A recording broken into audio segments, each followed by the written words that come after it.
senantolanta bunagun kan diɲɛ ɲɔgɔndanba Qatar jamana kan ni Argentine ye Qatar jɔnjɔnba ta karinata décembre kalo tile 18 o b'a ka jɔnjɔnw dafa sabala san 1978 ani san 1986 taw tɛmɛnen kɔ k'a fɔ ko kunu tarata décembre kalo tile 13 san 2002 demi-finale ɲɔgɔndan na Argentine ye sebaya sɔrɔ Croatie kan celu 3 kanankolo ni bɛna kɛ Argentine finale wɔrɔnan de ye Coupe du Monde kɛnɛ kan kama sɔrɔ kunu ɲɔgɔndan na senantolantan donba caman tun damɛ Croatie la ka da kan sengola bɛ a ka senantolantanaw na hakilina jiginna Croatie de ye Brésil bin quart de finale la Lionel Messi Argentine jalatigi n'a tɔɲɔgɔnw ye ɲɛ wɛrɛ yira min ye Croatie bin kosɛbɛ Argentine siɲɛ 18 do ka ye Coupe du Monde phase finale la ani a ye finale 5 tan yala a na se ka finale wɔrɔnan jɔnjɔn ta karinata wa an k'o jaabi ma kɔnɔ France Maroc min mana se sɔrɔ Argentine n'o de bɛna ɲɔgɔn sɔrɔ finale bawolo siman kan diɲɛ senantolanta ɲɔgɔndan fana do senkɔrɔmadondobaw ni ɲɔgɔn cɛ ka da kan senkɔrɔmadondoba kelen o kelen bɛ senantolantana ŋana do senkɔrɔmadondo misali la Brésil Neymar, Portugal Cristiano, Croatie Modric, Argentine Messi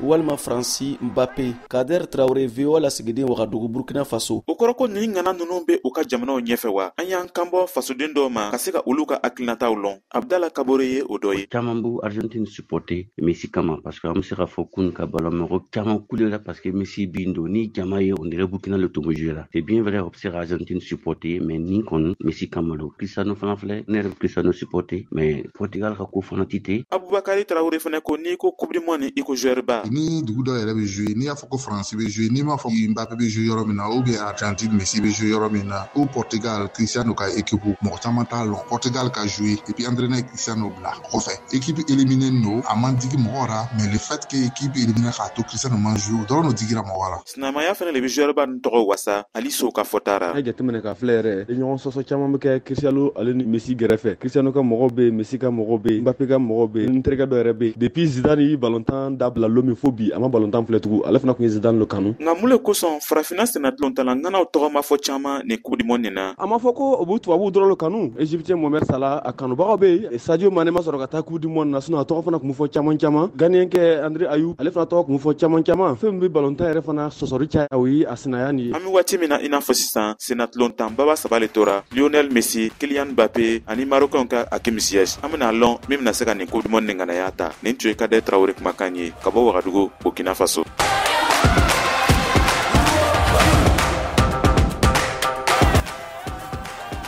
An bɛ to Burkina Faso ka an bɛ taa Bobo Julaso VOA lasigiden Alidu Wedrago bɛ kuma n'an ye jalatigɛbaw arbitre ko don olu sugandili kan FIFA diɲɛ kuru ka da senantolanta ɲɛmayaso fɛ senantolanta kanuba caman bolo jateminɛ ka kan ka kɛ jalatigɛba ko la ka sanga ni jamanaw ye. Diɲɛ tolontanba min bɛ kɛra bolo sunana bɛ kɛra arbitre ma n'u ye ballon yɛrɛ tanbaga kititigɛlaw ye mɔgɔ caman y'a jira k'a fɔ ko tubabu jamana arbitre o b'olu bila o bɛ tubabu jamana ani jamana wɛrɛw ka filen fiyɛ ko i t'a ye farafina walima asiatique ou bien latino fɛ olu dɔ arbitre k'o ka ballontan fiyɛ an gwɛrɛra Lasina Pare la ale tun ye diɲɛ yɛrɛ kuturu arbitre dɔ ye. Ne kɔni fɛ baasi t'a mun na ani o k'i ta yɛrɛ k'i ka taa filen fiyɛ o yɔrɔ nin na o laani b'i la baara in b'a lɔn mais lanaya ko fana bɛ n'i b'a fiyɛra nin o laani b'a la ko i tɛna dɔ dɛmɛ. Jonas Apollinaire Kabore ale ye farikolo ɲɛnajɛ journaliste ye ale ta hakilinata ye juma ye ninnu ko ninnu kan. Arbitre mana kɛ cogo cogo règlement ni a kan ka respecter arbitre fana b'a lɔn ka fɔ ko ale bɛ yɔrɔ min na nin ale ka baara nin mɔgɔ fana sigilen no tribune o b'ale filɛra n'ale y'a kɛ cogo dɔ a damandara o bɛ se k'a sanctionner a bɛ se ka kɛ sababu wɛrɛ mondial wɛrɛ la o t'a wele. Bruno Zungurana o ye ballontan kanubaga ye. Sud-américain dɔw pliant kɔni tiɲɛ b'o fɛ raison